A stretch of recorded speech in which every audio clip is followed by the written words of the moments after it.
இந்தியாவுக்கும் ரஷ்யாவுக்கும் நடுவில் ஒரு முக்கியமான டீல் வரப்போகிற நாட்களில் கையெழுத்திடப்படுறதுக்கான அந்த வாய்ப்புகள் இப்போ ரொம்பவே அதிகமாக இருக்குன்னு சொல்லலாம்.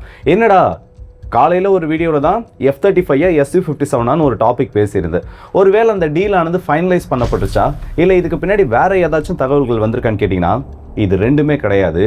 இந்தியாவோட CUAS system, counter unmanned aerial systems, இந்த ஆன்டி ட்ரோன் சிஸ்டம்னு சொல்லுவாங்க, அதை சில குறிப்பிட்ட யூனிட்ஸை வாங்குறதுக்கான அந்த பேச்சுவார்த்தைகளை இந்தியாவும் ரஷ்யாவும் இப்போ தொடங்க போகிறதா ஒரு தகவலானது வெளியில் வந்திருக்கு. அது கூடவே சேர்த்து ஆபரேஷன் சிந்தூர் ஆனது நடந்து முடிஞ்சதுக்கு அப்புறமா 12 நாடுகள் புதுசா இந்தியாவோட பிரம்மோஸ் ஏவுகணைகளை வாங்குறதுக்கு அந்த பேச்சுவார்த்தைகளை தொடங்க ஆரம்பிச்சிருக்காங்க. ஸோ இது ரெண்டுமே முக்கியமான செய்தி தான். இது ரெண்டை பற்றி தான் இந்த ஒரு பதிவில் பார்க்க போகிறோம். வாங்க வீடியோக்குள்ள போயிடலாம். நான் உங்களுக்கு இது தம்புகிருஷ்ணவங்கம் டிபி ட்ரெண்டிங்ஸ்.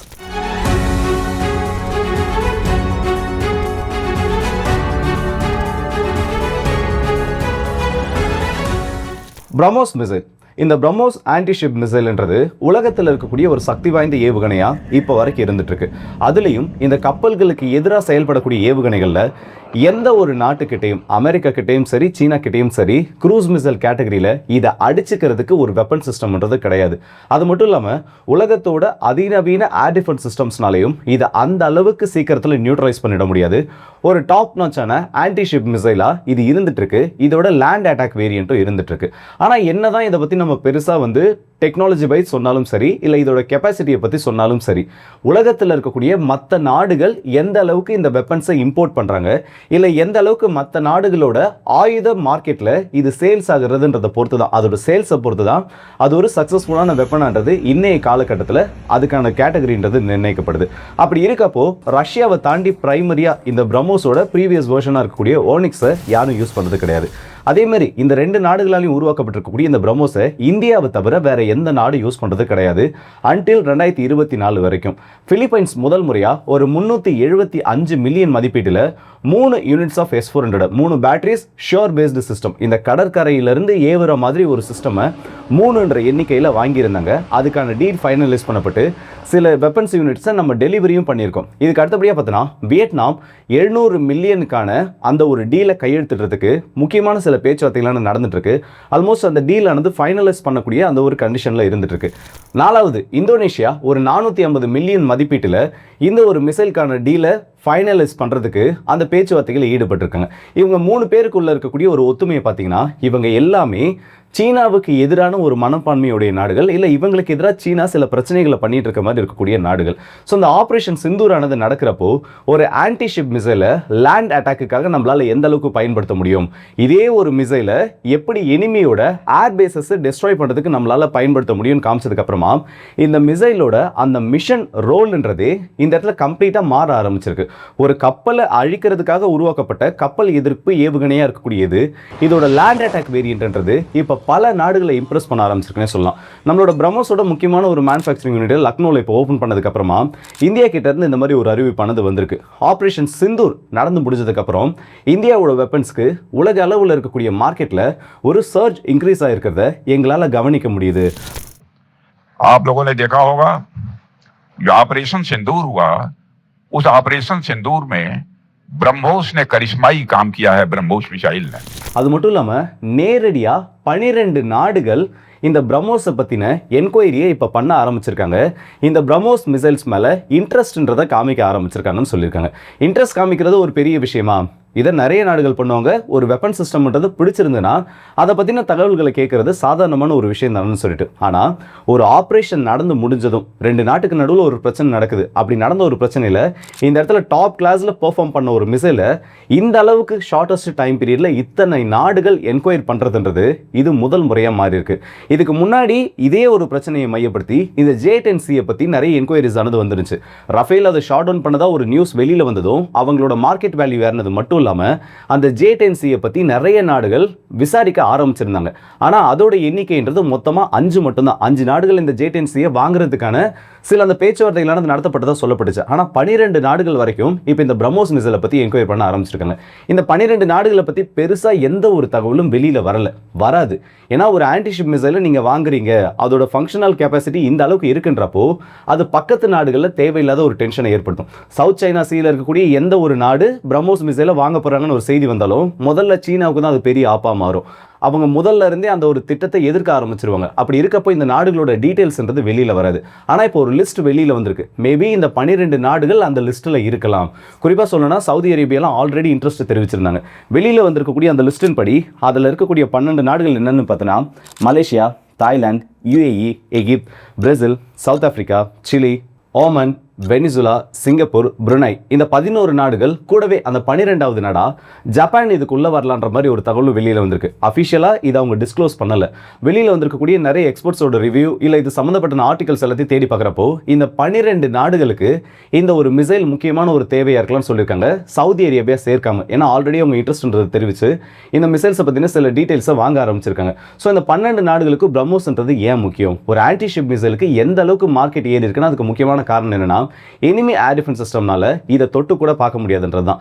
எவ்வளோ ஒரு கண்டஸ்டட் என்விரான்மெண்ட்டாக இருந்தாலும் சரி, எவ்வளோ GPS spoofing and GPS jamming நீங்கள் பண்ணாலும் சரி, இந்த மிசைல் அதோட டார்கெட்டை நியூட்ரலைஸ் பண்ணுறதை 100% சக்ஸஸ் ரேஷியோவாக இப்போ வரைக்கும் வச்சிருக்கு. ஏன்னா பாகிஸ்தானுக்கு எதிராக 12க்கும் அதிகமான பிரம்மோஸ் மிசைல்ஸை நம்ம ஒரே நைட்டில் ஃபயர் பண்ணோம்.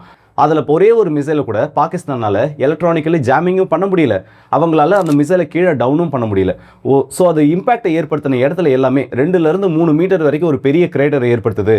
ரன்வேக்கு நடுவில் இவ்வளோ பெரிய ஒரு பள்ளத்தை ஏற்படுத்துதுன்னா இந்த மிசைலோட அந்த ஒரு சிறப்பம்சன்றது பல நாடுகள் இந்த இடத்துல ஈர்ப்படைய வச்சிருக்குன்னே சொல்லலாம். ஸோ பிரம்மோஸ்க்கு வரப்போகிற நாட்களில் முக்கியமான பல டீல்கள் ஒப்பந்தமாகிறதுக்கு சான்சஸ் ஆனது இருக்கு. ஆனால் இது சாதாரணமாக நடக்கக்கூடிய ஒரு விஷயம் கிடையாது. இதுக்கு பின்னாடி ஏகப்பட்ட சவால்களை நம்ம சந்திக்க வேண்டியது இருக்கும். இதில் சீனாவை மையப்படுத்தி நிறைய நாடுகள் இருக்காங்க. சீனாவுக்கு எதிராக இருக்கக்கூடிய நாடுகள், அந்த நாடுகளை எல்லாம் இந்த மிசைலை வாங்கக்கூடாதுன்னு சீனா ப்ரெஷர் பண்ணுறதுக்கும் அந்த சான்ஸ் ஆனது இருக்கு. ஸோ இப்போ பிரம்மோஸ் மிசைலோட டாபிக் இந்த பக்கம் இப்படி போயிட்டு இருக்கப்போ அந்த பக்கம் ரஷ்யாவுக்கும் இந்தியாவுக்கும் நடுவில் என்ன ஒரு முக்கியமான டீல் கையெழுத்திடப்பட போகுது. இதுவும் ஆபரேஷன் சிந்தூரை மையப்படுத்தி தான். நம்ம கிட்ட D4 ஆன்டி ட்ரோன் சிஸ்டம்னு ஒன்று இருக்கு. இது CUASன்னு சொல்லக்கூடிய அந்த கான்செப்ட் கீழே வரும். கவுண்டர் அன்மேண்ட் ஏரியல் சிஸ்டம்ஸ், அதாவது ஆன்டி ட்ரோன் சிஸ்டம்னு சொல்லலாம். இப்போ இந்த ரஷ்யா உக்ரைன் போரில் ரஷ்யா ஏகப்பட்ட ஆன்டி ட்ரோன் சிஸ்டம்ஸை பயன்படுத்திட்டாங்க.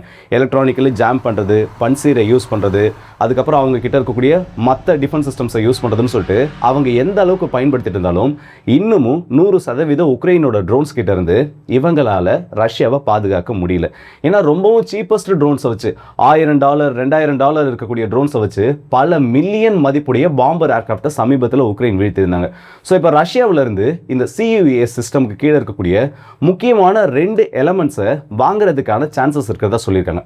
ஒன்று இந்திரஜால் ஆன்டி ட்ரோன் சிஸ்டம், இன்னொன்று CUAS HK சிஸ்டம்னு சொல்லுவாங்க.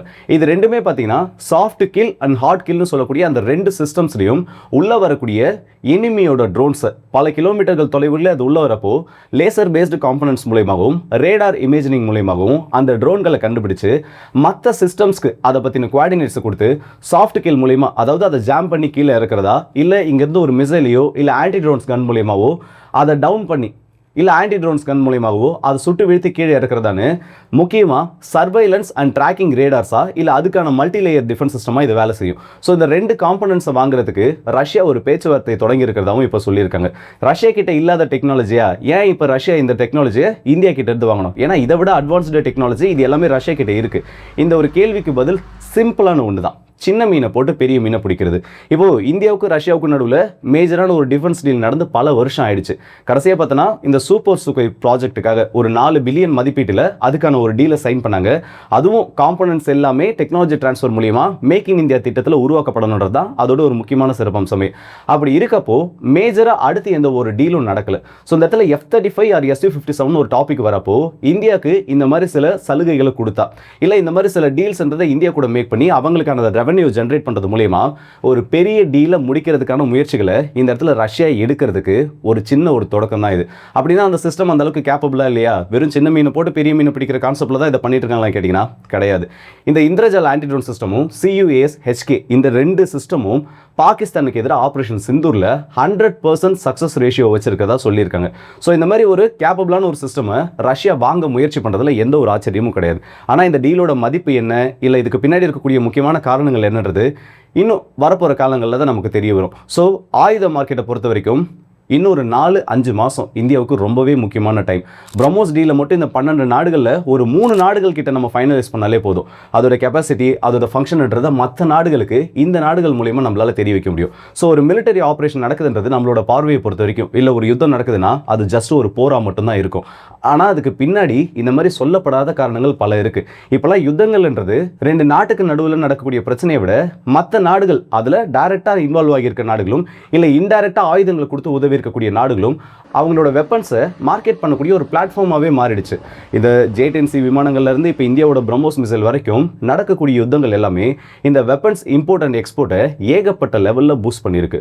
ஸோ டெக்னாலஜி எந்த அளவுக்கு வளர்ந்துட்டு இருக்கோ, இல்லை யார் அதோட டாப்பில் இருக்காங்களோ, ஸோ அவங்களுக்கு இந்த போரோட முடிவுகள் கண்டிப்பாக சாதகமாக மாறுன்றதை நடக்கக்கூடிய ஒவ்வொரு பிஆர் கேம்பெயினும் இல்லை இந்த வெப்பன் சேல்ஸோட அந்த டீட்டெயில்ஸும் தெளிவாக இந்த இடத்துல காமிச்சிருக்குன்னே சொல்லலாம். ஸோ இந்த வீடியோ பற்றி உங்களோட கருத்தில் கமெண்ட் செக்ஷனில் சொல்லுங்கள். இதில் 2 முக்கியமான செய்திகளை பார்த்துருக்கோம். ஒன்று பிரம்மோஸோட சேல்ஸ், இன்னொன்று ரஷ்யாவுக்கு ஆன்டி ட்ரோன் சிஸ்டமும் கொடுக்குறது. இதை பற்றி நீங்கள் என்ன நினைக்கிறீங்கிறத மறக்காமல் கமெண்ட்ஸில் சொல்லுங்கள். உண்மையிலே ரஷ்யா SV-57 டீலுக்காக தான் இதை வாங்குவாங்கன்ற ஐடியா உங்களுக்கு தோணுதான்றதையும் மறக்காமல் கமெண்ட்ஸில் சொல்லுங்கள். ஸோ அடுத்த வீடியோஸ் இப்போ மாதிரி விடுபடுது உங்கள் எல்லாருக்கே.